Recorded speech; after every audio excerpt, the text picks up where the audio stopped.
Welcome to the Expert's Journey podcast, where we're all about creating your path to impact. Join your hosts, Dixie Mary Carlton from Indie Expert Publishing and Mr. Web Marketing Brad Houck, as we look at how you can grow your business and influence by leveraging your knowledge for profit. Welcome back to the Expert's Journey podcast. Today we're answering one of the most common questions for new and experienced authors.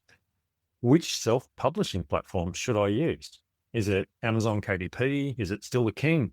Should I consider Ingram Spark? And what about aggregators like Draft2Digital or Smashwords? In this episode, we're going to look at exactly how to make the right call based on your goals, budget, and audience. So let's get into it. Good morning, Dixie. Good morning, Brad. We're going to talk about one of my favorite subjects, the platforms today. Yeah, and look, there's so many platforms and it's confusing. I think sometimes you stick with the one you say, I'm a bit of a KDP sort of person, mainly because I learned it back in the old days and it's in my brain. Ingram Spark, obviously, I use them for publishing when I need books quickly. And so sometimes it can be a real mix of things.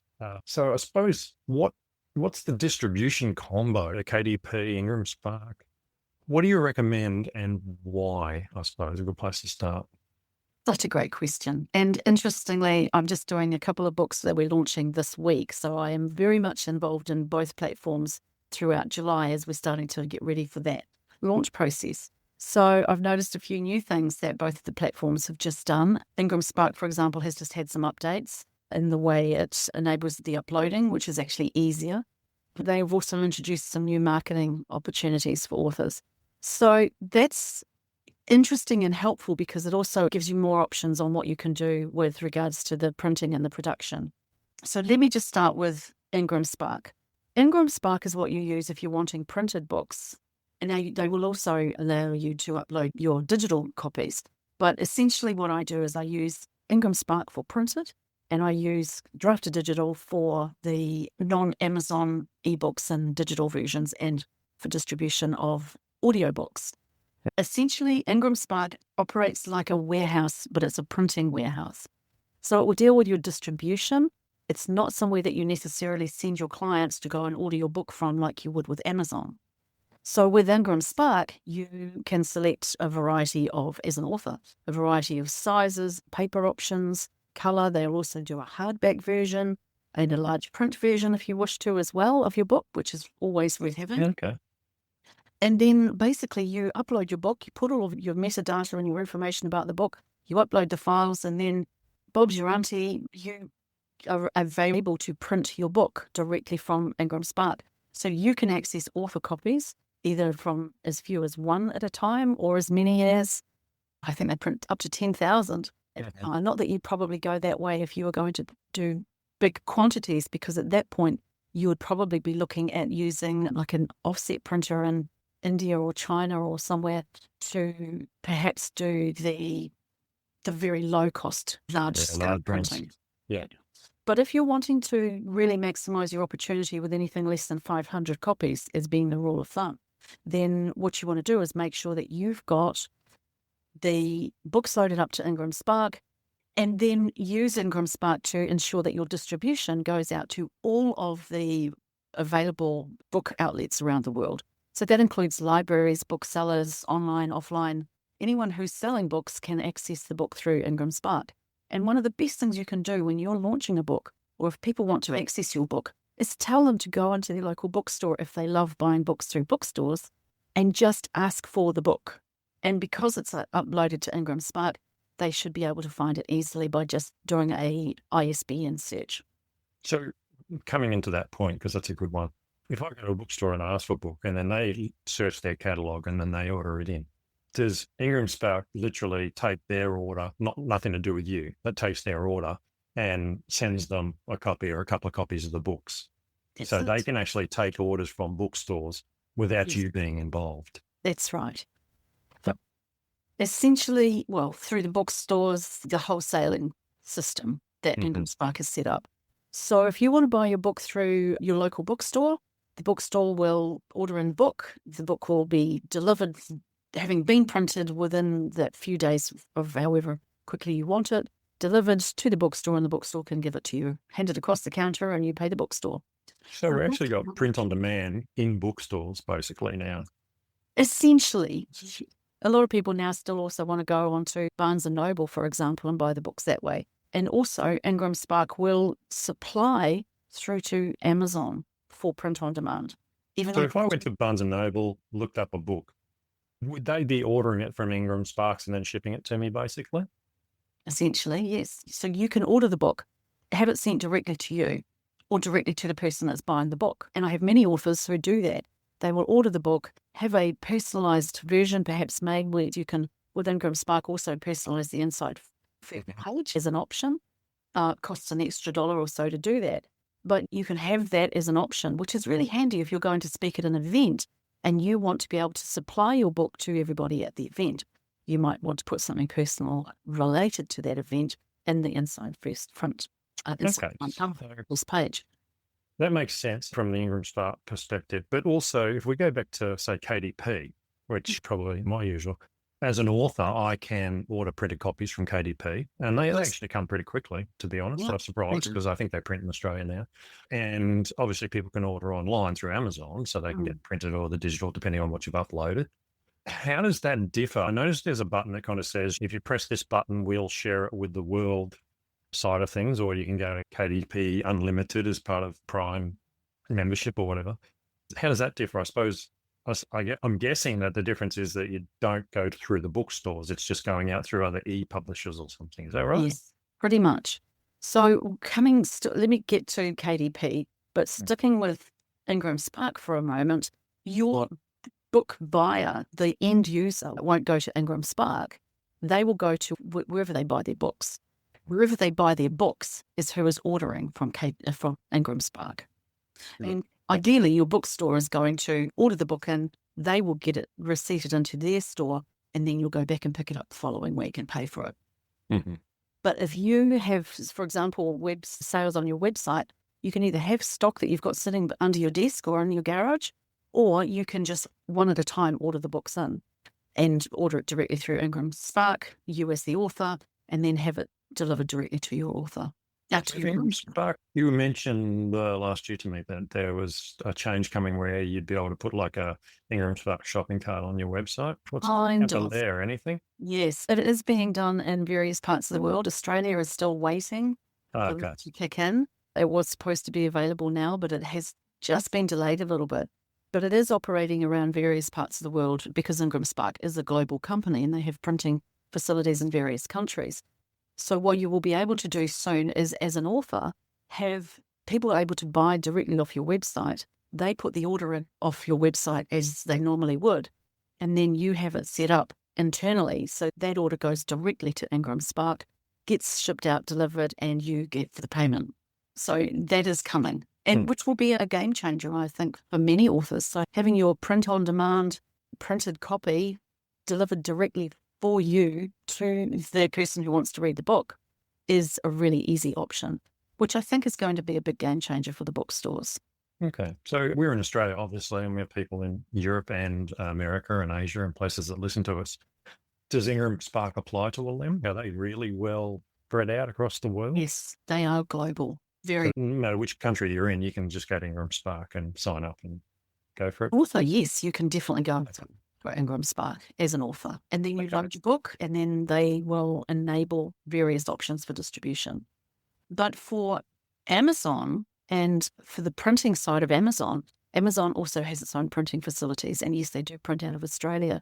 So you can have your book available and load it up as a print book for for Amazon to supply print on demand in the same way. But what will also happen is that Amazon can receive the print-on-demand facilities. It's a very complex situation around the world where Amazon won't necessarily print in every marketplace. And so between the two of them, they cover it. No, okay. Yeah. The option. But again, print-on-demand is an awful lot easier than ordering thousands of copies or even dozens of copies to have sitting beside your desk. I will. My latest book, I just ordered 10 copies because I wanted a copy that I could show people. And if I wanted to give someone, I had one, that sort of thing. So I don't order hundreds of copies anymore. I'll just order 10 or 20 or something like that for my own personal use and link up online for them to order through Amazon or whatever if they want a hard copy. And obviously from an ebook perspective, you can sell the PDF, you can sell it through Amazon, you can sell it through all the other places. Absolutely. And it is funny because people have different ideas about what they want. I seem to assume people want ebooks because I've tried to stop buying printed books because it just takes up so much space. And realistically, I just want to be able to access them when I access them. So I will tend to buy through KDP myself. But a lot of people still like them. And as a speaker, it's good to have that physical book to be able to give away. So even if you've got 10 copies, you can give one away at each gig you're doing or whatever. Absolutely. And also, of course, with Ingram Spark, as I said before, you can organise to have maybe 20, 30, 50, 200 copies shipped directly from Ingram Spark's printing facilities to wherever you're about to speak if you're going to give copies to everyone in the audience. Absolutely. Is there any real difference in the quality of the printing, cover size, all things like that? I suppose they got a mixture of things, have they? Yeah, I've printed books from offset printers locally and also internationally in India, and I have to say that the quality of the books coming out of Ingram Spark are very good. One thing I noticed was that I used to get a much heavier paper. Yes. And a lot of them have got rid of that, it seems. Is that right? Yes. We've just done a book where we actually opted to have the premium option of paper that is available through Ingram Spark. And that's meant that we've extended the size of the spine and the book is a little heavier for this particular book, which is a good option. So they do have a heavier option of paper. But if you're wanting something that's premium, then you're really needing to go to the offset options. Yeah. And that means quantity. Different coloured paper. Why? Yeah, when you log in, I'll often say, do you want white or yellow white? Or there's slightly different colouring. Oh, yeah, basically it really comes down to either cream or white. Cream is traditionally used for fiction. Oh, okay. And it's slightly heavier. And then you've got basic white and then a premium white. And the premium white is often really good for if you've got colour photos and things like that. So it's just really a matter of, ideally, what you want to do is if you're going through this process and you're completely green as grass about it, then you want to talk to someone like myself or someone who works in the industry and walk you through what needs to happen. There is value and much time saving in talking with and working with a publishing coach or a consultant to just get your head around how to do it easily rather than spending days trying to knot out some of the intricacies of it. So how does each platform's revision and update policies impact on someone's ability to tweak or put new additions up? That's a great question. So Ingram Spark will enable you to, up to a point, update your files without any real penalty. And of course, remembering that those are printed versions that you'll be producing. If you are updating your digital version of a book, Amazon, for example, KDP will enable you, if you have people who are followers, of which is a good reason to have followers, if they have purchased your book and they've downloaded a copy and then you update the version, your followers will be notified that you've got a new version, which is also useful to have and a good way of marketing revised editions and things. But essentially you can update your digital version as often as you want or need to. And often people will get their books finished and after a few weeks they'll say, I really wish I had changed this, or maybe I should have. I just found a mistake on page 83 and I just want to go back through it and maybe revise a few things. So often people will do that after a few weeks. And we'll check it over, don't they? I suppose on Amazon, it's almost like you self-check, whereas Ingram Sparks, I think there's someone checks it. Is that right for the printed version? Oh, no, with both companies. As far as I'm aware, there is a human component. Oh, wow. Okay. Checking. Yeah. I didn't realize that for Amazon. I thought it was just like, yeah, I think it looks good. Send it. There are many stories of books that have been very badly produced and uploaded.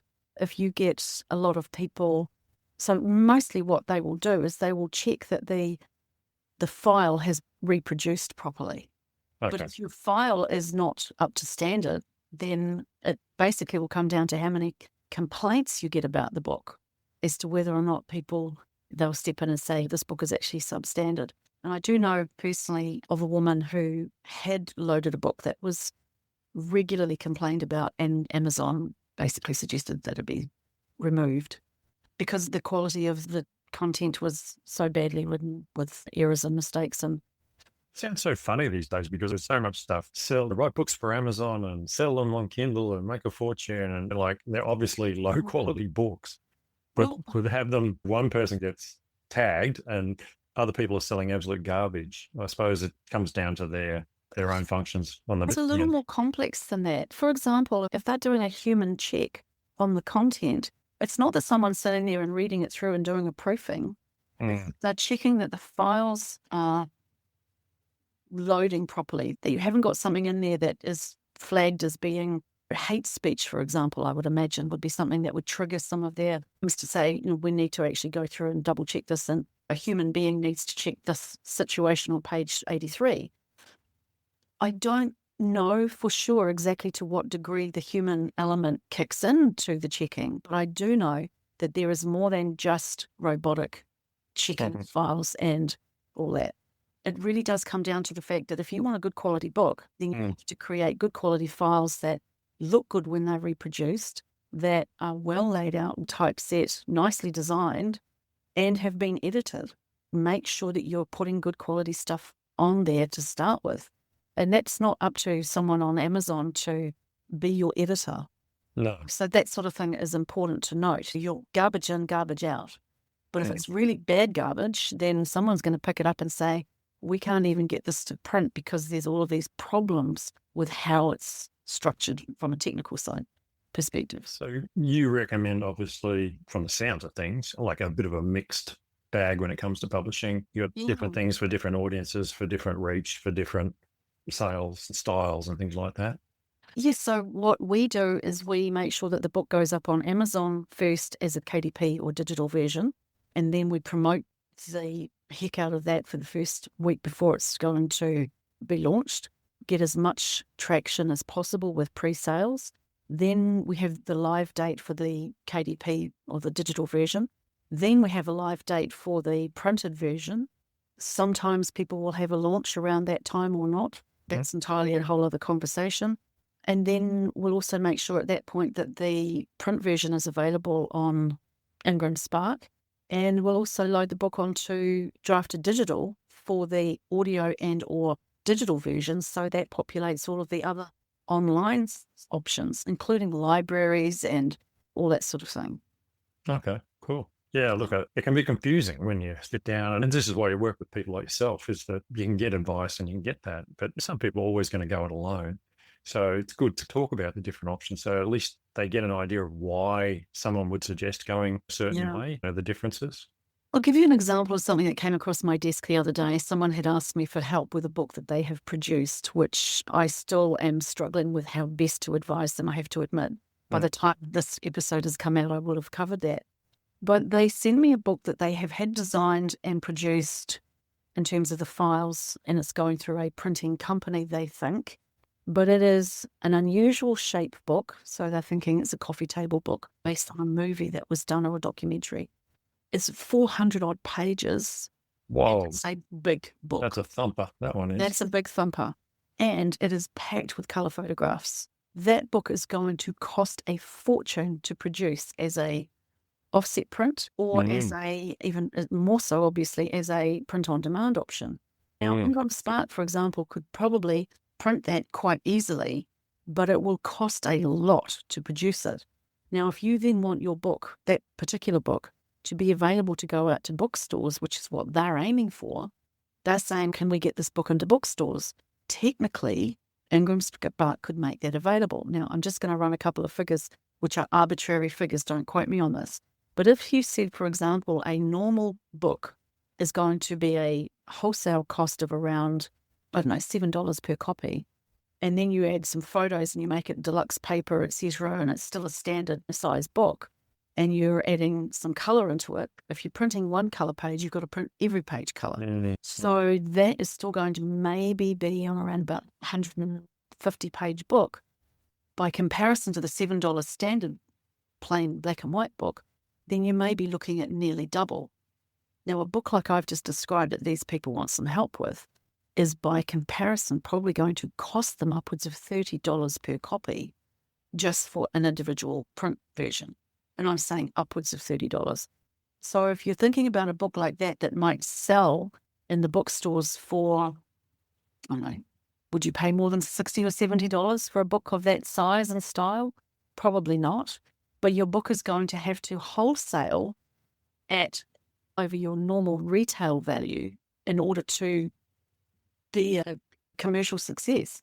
So then you're looking at a book that's going to be retailing for well over $100, and people aren't going to pay that kind of money, regardless of how big and fancy and beautiful it is. Yeah, it's funny because like you go past all of the bookstores and you got all the cheap books. There's often a lot of books that are 100, 200 pages of full color photos, like a designer book or a interior design or something like that. They tend to be along those style art. And yeah, you don't really think about it because you think, oh, that's just normal. Everybody prints in full color outside of like business books, or the kids' books are all full color.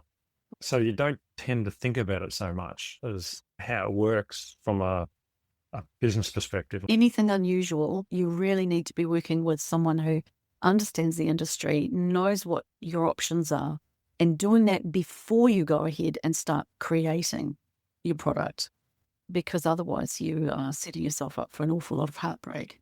Well, yeah, because often those books are like $10 on the run out table. So you might think they're actually not worth that much, but not the case. Yeah. So look, I think we just about covered everything about the platforms. There's always going to be new platforms, I suppose. It's a case of reading up on what they do, having a look at some reviews, talking with an expert, those sorts of things as time goes forward, because companies change and what they offer changes as well. So definitely keeping up on it's probably pretty important, I suspect. Yeah, definitely.